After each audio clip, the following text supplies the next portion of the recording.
Revenir, moi je dis, n'emploie pas cette expression. Je suis dans le temps présent. Nous sommes avec le patronat depuis le début.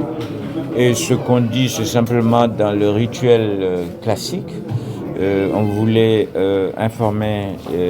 l'équipe patronale, le président Agne et ses collègues membres de la grande équipe du patronat sénégalais, de l'état d'avancement des travaux et qu'ils n'aient pas d'inquiétude sur la suite, parce que ça se passe au Sénégal et ils sont donc concernés. Et on a tenu à les voir, à leur parler, et qui plus est, ils ont toujours été à nos côtés, que ce soit dans l'accompagnement opérationnel, financier, et puis surtout par les différentes missions que j'ai moi-même eu à faire avec le président Agne, que ce soit à Lausanne, au Comité olympique international, ou au début, comme je l'ai évoqué, de la candidature du Sénégal à Buenos Aires. Il était présent dans l'équipe et nous avons gagné ensemble. Donc, vous voyez qu'il était tout naturel qu'on vienne d'abord les remercier et surtout qu'on défère à leur invitation à venir restituer un peu tout ce qu'on a eu à faire. Préoccupation, je ne poserai pas le problème comme ça. Nous sommes venus simplement, occupation disons, nous sommes venus au siège du patronat par courtoisie républicaine, par également élégance, puisque on ne peut pas être en reste. Ils nous ont accompagnés depuis le début, comme je l'ai évoqué tout à l'heure. Le président Agne était à Lausanne, avant Lausanne était à Buenos Aires avec nous. Dans ces équipes, que ce soit Maître Ndiaye ou d'autres, ils ont tous, à un niveau ou à un autre, été extrêmement déterminants dans la décision, dans le choix de Dakar et dans l'accompagnement.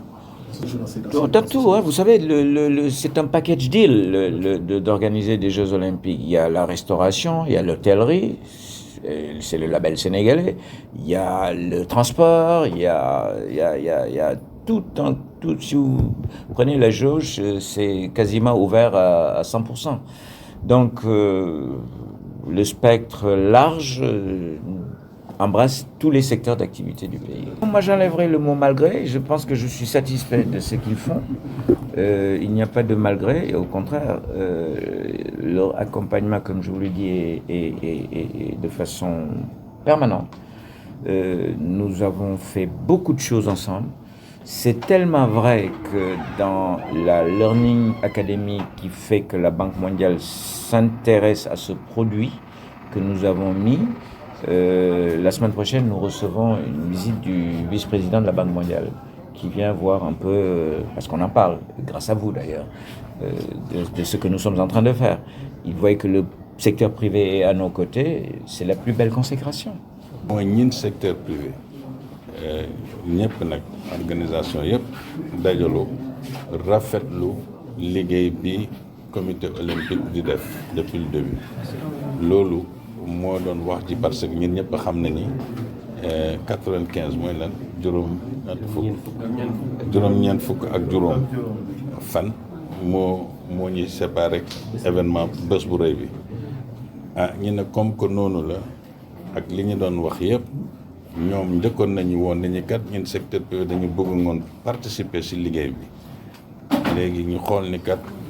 toll nañu foo xam ne li ci des bëreetul ñu woo leen pour wax ak ñoom rafetlu suñu collaboration féliciter leen ak li ñuy def parce que li ñuy def lu rëy la en même temps rappeler aussi parce que suñu yeggee ci président Diagne moo ngi koy wax sànq bi jeu bi ñoo ngi doon toog di wax des na ñaari at des na ñetti at ba léegi ñu ne des na 95 jours comme que noonu la xam nga ne loolu ñëw na mais loolu aussi dafa am fi mu tàmbali dafa am fi mu commencé tudd na ko sànq mooy bi ñu demee dëkk bi ñuy wax Argentine bi ñu fa joxee Sénégal ndam bi pour mu organiser ko ñi wax aussi nit ki ku nekk da nga koy wax jaarama ci li mu def ni man maa ngi ci comité bi mun naa ne kat suñu amee jeu ginnaaw yàlla jaaño bi njaay moo tax parce que dafa amoon concurrence bu rëy mais ndax liggéeyam aussi biir comité bi yeneen dëkk yi sax ñu ne noo kon bëgg dañ koy bàyyi Sénégal mooy candidat bi noonu la ñu ko joxee bi ñu ko joxee it ñu bëri dañu ne loolu ce n'est pas possible mu am ba léegi ñoo ngi wax ni ñoo ngi dem ci jeu bi maanaam nit ñi préparé nañu ñëpp a ngi liggéey ñoo ngi jeex man dama koy wax sax suñu liggéey presque jeex na xam nga soo ne liggéey nga ne 98% ci infrastructure yi jeex na mooy loolu liggéey bi jeex na léegi kay li ñuy war a gën a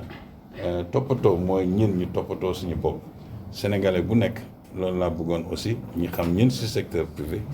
ku nekk fi nga toll am nga responsabilité pour préparer jeux yi ku nekk maanaam aussi yéen journalistes yi te yéen a ngi koy def bu baax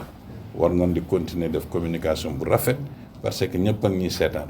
nit ki moom sooy seetaan ñëpp di la seetaan même su am nga ay mbóot si biir da nga koy laax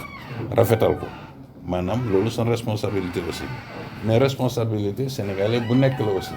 soo amee loo xam ne mosul am si Afrique ñi teral ko Sénégal mu am war a am fii maanaam ñun ñëpp dañu war a ak lu ñu mënta problème bu ñu mënta am ñu teg ko si côté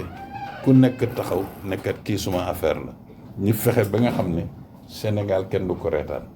te kooku nag responsabilité ku nekk la suma bos la son bos la bosu ñëpp la kon mbokk si réunion bi loolu mooy suñu yaakaar loolu moo tax aussi ñu taxawal réunion bi d'abord pour wax leen gàcce ngaalama mais aussi xamal leen ni kat li des si fan yi ñun ñoo ngi fi pour accompagner pour jeu gën a sotti ndax su desee fan yi tuuti foofu la tension bi di ëpp yéen aussi ngoon jàpp si ñeneen sénégalais bu nekk jàpp si su mel noonu rek dinañu def ay jeux yu rafet nga xam ne Sénégal def si gagné Afrique gagné si muy suñu dam daal moom mooy suñu yaakaar